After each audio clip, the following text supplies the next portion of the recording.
Parasosial, sebuah rahasia gelap dari kesuksesan VTuber, idol, bahkan streamer. Apa itu parasosial? Apa penyebabnya dan kenapa hal tersebut disebut sebagai rahasia gelap kesuksesan VTuber?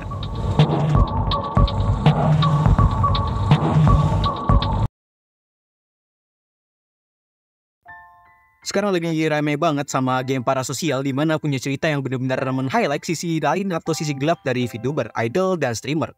Mungkin gue bakal mencoba membahas ini, cuman bakal dari sisi lain yang kalian mungkin gak kira.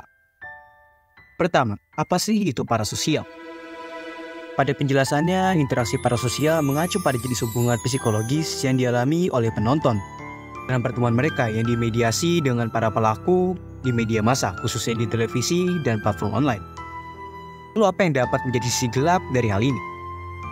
Hal itu ada dalam penjelasan yang kedua.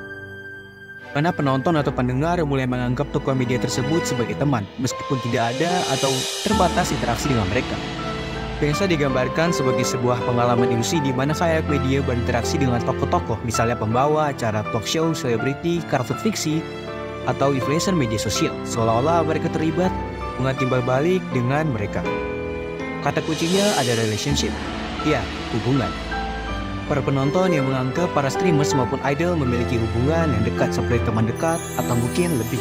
Well, di sini mungkin muncul pertanyaan dari kalian. Bukankah itu hal yang biasa, terutama para idol di mana fansnya sangat mendukung posisi mereka dan VTuber yang mungkin mereka anggap sebagai waifu?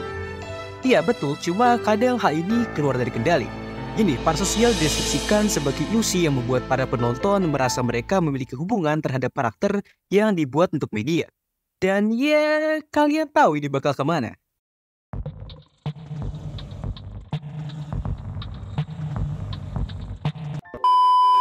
Kadang saking mereka terjerumus dengan persona ini dan terobsesi sampai mereka lupa kalau idol, VTuber, bahkan streamer tersebut merupakan manusia yang punya hubungan dan kehidupannya masing-masing. Pada akhirnya hal-hal yang tidak diinginkan terjadi. Dan ada beberapa kasus yang kita bisa ambil sebagai contoh. Namun ada salah satu kasus yang cukup menyita perhatian gue, yaitu adalah kasus dari Mayu Tomita. Siapa itu Mayu Tomita? Dia adalah seorang penyanyi dan idol Jepang yang ditusuk sebanyak 34 kali oleh penggemarnya, Tomohiro Iwazaki, di depan stasiun kereta pada 21 Maret 2016. Dengan alasan yang mungkin akan membuat kalian geram, yaitu karena Mayu Tomita tidak membalas surat cintanya dan mengembalikan hadiah yang dia kirimkan. Oke, parasosial itu udah baik. Lalu kenapa tetap banyak dari mereka para idol, streamer, dan VTuber yang tetap mendorong hal tersebut secara diam-diam atau bahkan secara terbuka? Jawabannya satu, uang. Di samping sisi gelap dari hubungan parasosial, ada kesuksesan yang menanti, karena di situ adalah pasar mereka, yaitu orang-orang yang kesepian atau tidak mempunyai lingkungan maupun kemampuan yang baik dalam sosial. Sampai mereka menemukan sebuah sosok sempurna yang dibuat untuk media sosial dan menyelamatkan mereka. Dan tentu kadang penyelamat tersebut datang dengan tawaran merchandise. Satu contoh dari kesuksesan dari pedang permata dua ini adalah Uruhara Rusia, di mana dia merupakan salah satu anggota Hololive dengan penghasilan tertinggi, namun itu semua berubah setelah tuduhan di mana dia merupakan pasangan dari Mafu, yang membuat banyak fans marah dan membuat dia di-terminated, memaksa Hololive untuk merefund merchandise yang mereka jual. Dan tentu masih banyak contoh lainnya, dan ya. Jadi apa kesimpulan dari video ini?